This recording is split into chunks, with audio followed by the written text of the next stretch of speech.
हर हर महादेव। आज से हम श्री शिव पुराण पढ़ने जा रहे हैं, जिसमें पहली संहिता का नाम है विंध्येश्वर संहिता।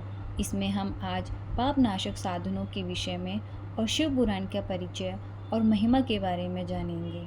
तो शुरू करते हैं शिव पुराण, जो आदि से लेकर अंत में है, नित्य मंगलमय है, जो आत्मा के स्वरूप को प्रकाशित करने वाले हैं, जिनके 5 मुख हैं और जो खेल खेल में जगत की रचना, पालन और संहार तथा अनुग्रह एवं तिरुभाव रूप 5 प्रबल कर्म करते हैं, उन श्रेष्ठ अजर अमर उमापति भगवान शंकर का मैं मन ही मन ध्यान करता हूँ।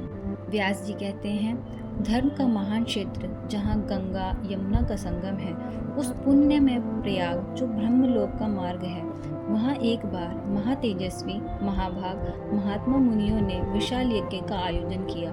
उस ज्ञान यज्ञ का समाचार सुनकर पौराणिक शिरोमणि व्यास जी के शिष्य सूत जी वहाँ मुनियों के दर्शन के लिए आए। सूत जी का सभी मुनियों ने विधिवत स्वागत एवं सत्कार किया तथा उनकी स्तुति करते हुए हाथ जोड़कर उनसे कहा, हे सर्वज्ञ विद्वान रोमहर्षण जी, आप बड़े भाग्यशाली हैं। आपने स्वयं व्यास जी के मुख से पुराण विद्या प्राप्त की है। आप आश्चर्य स्वरूप कथाओं का भंडार हैं। आप भूत भविष्य और वर्तमान के ज्ञाता हैं। हमारा सौभाग्य है कि आपके दर्शन हुए। आपका यहाँ आना निरर्थक नहीं हो सकता है। आप कल्याणकारी हैं।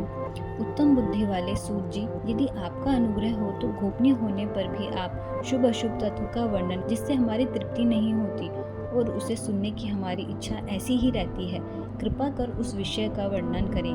घोर कलयुग आने पर मनुष्य पुण्य कर्म से दूर होकर दुराचार में फंस जाएंगे, दूसरों की बुराई करेंगे, पराई स्त्रियों के प्रति आसक्त होंगे, हिंसा करेंगे, मूर्ख नास्तिक और पशुबुद्धि हो जाएंगे। सूत जी, कलयुग में वेद प्रतिपादित वर्ण आश्रम व्यवस्था नष्ट हो जाएगी। प्रत्येक वर्ण और आश्रम में रहने वाले अपने अपने धर्मों के आचरण का परित्याग कर विपरीत आचरण करने में सुख प्राप्त करेंगे।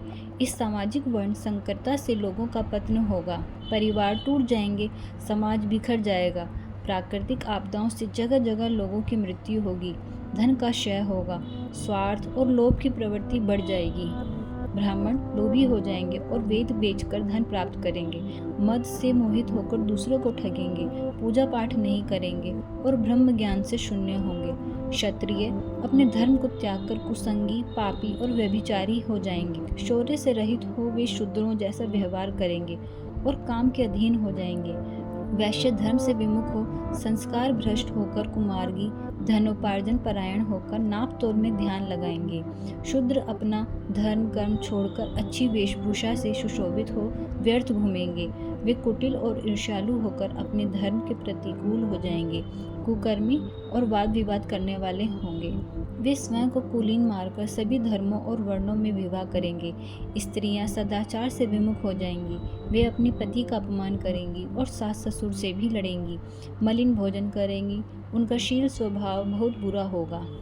सूत जी, इस तरह जिनकी बुद्धि नष्ट हो गई है और जिन्होंने अपने धर्म का त्याग कर दिया है, ऐसे लोग लोक परलोक में उत्तम गति कैसे प्राप्त करेंगे? इस चिंता से हम सभी व्याकुल हैं। परोपकार के सामने कोई धर्म नहीं है।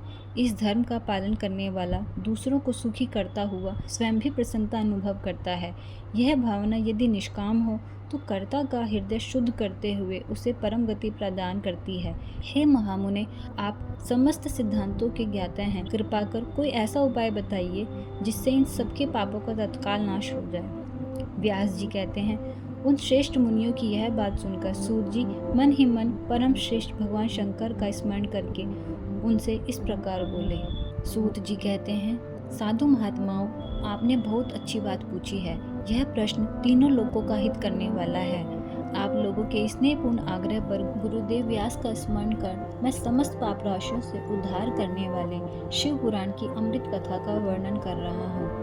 ये वेदांत का सारस्व है। यही परलोक में परमार्थ को देने वाला है तथा दुष्टों का विनाश करने वाला है।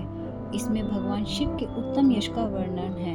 धर्म, अर्थ, काम और मोक्ष आदि पुरुषार्थों को देने वाला पुराण अपने प्रभाव की दृष्टि से वृद्धि तथा विस्तार को प्राप्त हो रहा है। शिव पुराण के अध्ययन से कलयुग के सभी पापों में लिप्त जीव, इसके उदय से ही कलयुग का उत्पात शांत हो जाएगा।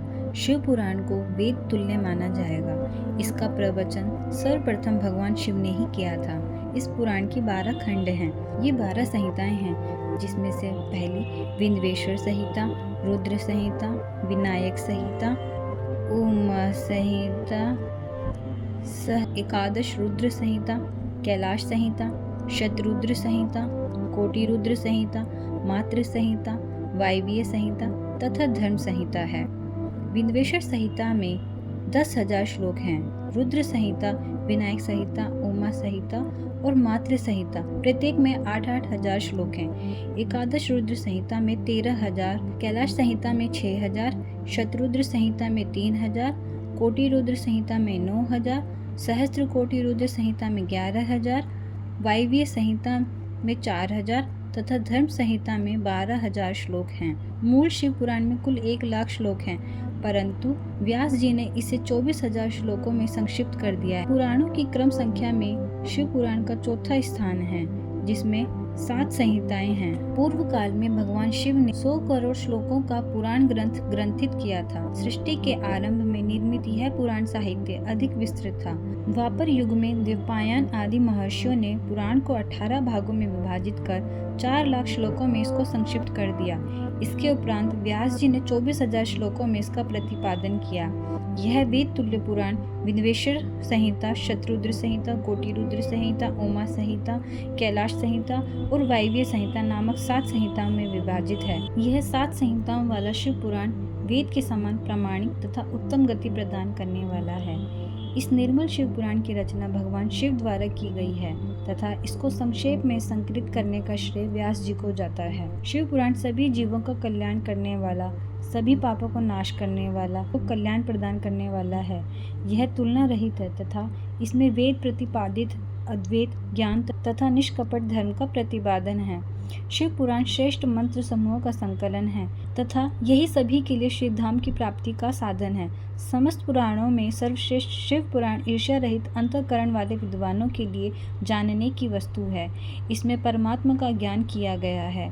इस अमृतमय शिव पुराण को आदर से पढ़ने और सुनने वाला मनुष्य भगवान शिव का प्रिय होकर परम गति को प्राप्त कर लेता है।